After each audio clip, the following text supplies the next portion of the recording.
नमस्कार। आज बात करते हैं एक ऐसी चीज की जो हम सबकी जिंदगी का एक बहुत बहुत अहम हिस्सा है, पैसा। आखिर पैसा और जिंदगी का ये रिश्ता है क्या? क्या ये सिर्फ कमाने खर्चने की कहानी है या इससे कहीं ज्यादा गहरा कुछ है? तो चलिए इसी सवाल की तह तक चलते हैं। पैसा और जिंदगी, इनका असली रिश्ता क्या है? क्या पैसा सच में खुशी खरीद सकता है? क्या ये हमें आजाद करता है या फिर एक बंधन में बांध देता है? इस पूरी पड़ताल में हम साइंस से लेके फिलॉसफी तक हर एंगल से इसे समझने की कोशिश करेंगे। तो सबसे पहले सबसे बड़ा सवाल, वो सवाल जो शायद हम सब ने कभी ना कभी खुद से पूछा है, क्या पैसे और खुशी का कोई सीधा कनेक्शन है? चलिए देखते हैं साइंस इस बारे में क्या कहता है। तो क्या वाकई ज्यादा पैसा मतलब ज्यादा खुशी? देखिए, वॉर्टन और प्रिंसटन यूनिवर्सिटी के कुछ रिसर्चर्स ने मिलकर इसी सवाल का जवाब ढूंढने की ठानी, और जो नतीजे सामने आए ना, वो काफी दिलचस्प हैं। बात है 2010 की। एक बहुत ही फेमस स्टडी हुई थी और उसमें ये सामने आया कि अगर कोई साल में $75,000 कमा रहा है तो उसके बाद खुशी का लेवल बढ़ना बंद हो जाता है। मतलब उस पॉइंट के बाद और पैसा आपकी रोज की जिंदगी में और खुशी नहीं जोड़ता। और ये बात काफी लंबे समय तक मानी भी गई। लेकिन कहानी में एक ट्विस्ट आया। 2021 में एक नई स्टडी ने इस पूरी बात को चैलेंज कर दिया। इस स्टडी ने कहा कि नहीं, ज्यादातर लोगों के लिए जैसे जैसे इनकम बढ़ती है, खुशी भी बढ़ती रहती है। वो $75,000 वाला कोई पठार, कोई प्लाटो है ही नहीं। बस यहीं से एक नई बहस छिड़ गई। तो फिर सच क्या है? हुआ ये कि दोनों स्टडीज के रिसर्चर्स ने मिलकर काम किया और तब जाकर एक ज्यादा साफ तस्वीर सामने आई। पता चला कि हाँ, ज्यादातर लोगों के लिए तो ज्यादा पैसा सच में ज्यादा खुशी लाता है। लेकिन एक छोटा सा ग्रुप ऐसा भी है जो फाइनेंशियली तो ठीक ठाक है पर खुश नहीं है। उनके लिए खुशी $1 लाख तक तो बढ़ती है पर फिर रुक जाती है। उससे ज्यादा पैसा उनकी कोई मदद नहीं कर पाता। शायद इसलिए क्योंकि उनके दुख की वजह कुछ ऐसी थी जिन्हें पैसा हल ही नहीं कर सकता। तो एक बात तो साफ है, पैसे का खुशी से लेना देना तो है, लेकिन जिंदगी में पैसे की जरूरतें और प्रायोरिटीज वो हमेशा एक जैसी नहीं रहती, है ना? जिंदगी के हर मोड़ पर, हर पड़ाव पर इसका रोल बदलता रहता है। अपनी फाइनेंशियल लाइफ को ना एक किताब की तरह सोचिए, जिसके कई चैप्टर्स हैं, पहली जॉब से लेकर रिटायरमेंट तक। हर चैप्टर में आपकी प्रायोरिटीज बदल जाती हैं। जैसे पहली जॉब, उस चैप्टर में फोकस होता है बजट बनाने और सेविंग शुरू करने पर। फिर आता है घर खरीदने जैसा बड़ा चैप्टर, जिसके लिए पूरी की पूरी स्ट्रैटेजी ही बदलनी पड़ती है। बच्चों की पढ़ाई, अपनी रिटायरमेंट की प्लानिंग, हर नया पड़ाव एक नई फाइनेंशियल सोच की मांग करता है। अच्छा, अब जरा एक गहरे फिलोसॉफिकल सवाल पर आते हैं। ये जो पैसा है, ये हमें आज़ादी देता है या फिर एक नए तरह के बंधन में जकड़ लेता है? एक सोशियोलॉजिस्ट थे, जॉर्ज जिमेल। उन्होंने एक बड़े ही कमाल के पैराडॉक्स, मतलब एक विरोधाभास की तरफ इशारा किया।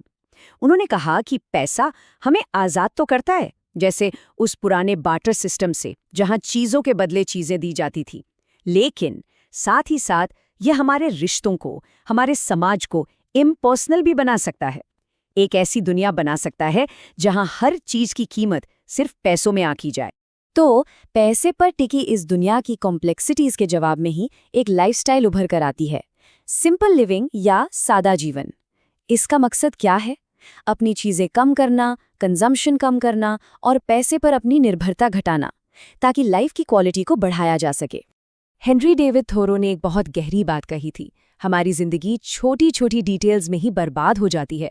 सिंप्लीफाई, सिंप्लीफाई, सिंप्लीफाई, मतलब सरल करो, सरल करो, सरल करो। ये लाइन बहुत खूबसूरती से बताती है कि जानबूझकर एक सिंपल रास्ता चुनना कितना पावरफुल हो सकता है। वेस्टर्न फिलॉसफी से अब रुख करते हैं भारतीय आध्यात्मिक ज्ञान की ओर, जो वैल्यू को मापने का, किसी चीज को आंकने का एक बिल्कुल ही अलग नजरिया हमारे सामने रखता है। और इस नजरिए का सार छिपा है आचार्य चाणक्य के इस शक्तिशाली सूत्र में, गुणवान सर्वत्र पूज्यते, यानी गुणवान व्यक्ति की हर जगह पूजा होती है। ये हमें याद दिलाता है कि इंसान का चरित्र, उसके गुण महज धन दौलत से कहीं कहीं बढ़कर हैं। तो धन और गुण में असल में फर्क क्या है? देखिए, धन जो है वो बाहरी चीज है, आज है कल नहीं। वो बाहरी आराम तो दे सकता है पर कभी कभी बदनामी की वजह भी बन जाता है। वहीं दूसरी तरफ गुण, वो एक अंदरूनी क्वालिटी है। वो हमेशा इज्जत दिलाता है और उसकी कीमत कभी कम नहीं होती। इसकी एक बहुत ही खूबसूरत मिसाल दी जाती है। सोचिए पूर्णिमा के चांद के बारे में। उसमें दाग तो होते हैं, पर फिर भी हम उसकी पूजा करते हैं, उसकी सुंदरता को सराहते हैं। बिल्कुल वैसे ही एक गुणी इंसान में कुछ कमियां हो सकती हैं, पर उसके अच्छे गुणों की वजह से उसका हमेशा सम्मान होता है। ये दिखाता है कि अंदर के गुण बाहरी धन दौलत से कितने ज्यादा कीमती हैं। तो हमने साइंस की बात की, प्रैक्टिकल लाइफ की बात की और फिलॉसफी की भी। इन सबको मिलाकर हम पैसे के असली मतलब को कैसे समझ सकते हैं? चलिए अब इस पूरी बातचीत को समेटते हैं। पहली बात तो ये कि पैसा सिर्फ पर्सनल फायदे के लिए नहीं है, ये एक जिम्मेदारी है। जो लोग पैसा कमाते हैं उनका एक कर्तव्य है, एक ट्रस्टी की तरह, कि वो इसे समझदारी से और एक मकसद के साथ इस्तेमाल करें। जैसा कि जी सुंदर राजन कहते हैं, अच्छे हाथों में पैसा एक अच्छे समाज का निर्माण करता है। ये बात हमें याद दिलाती है कि ईमानदारी से कमाया गया पैसा सिर्फ हमारा नहीं है, बल्कि उसका एक हिस्सा पूरे समाज की भलाई के लिए भी है। तो इस पूरी बातचीत का निचोड़ क्या है?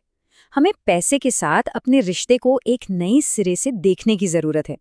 याद रखिए, पैसा मंजिल नहीं है, सिर्फ एक जरिया है। जिंदगी के हर चैप्टर के साथ इसका रोल बदलता है। इसे ईमानदारी से कमाना है और समझदारी से मैनेज करना है।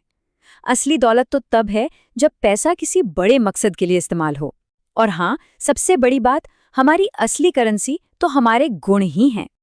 और आखिर में एक सवाल जो हम सबको खुद से पूछना चाहिए, हमारे लिए पैसे का असली मतलब क्या है? यह एक ऐसा सवाल है जिसका जवाब हम सभी को अपनी जिंदगी में ढूंढना है। एक जरूरी सवाल जिस पर सोचना बनता है।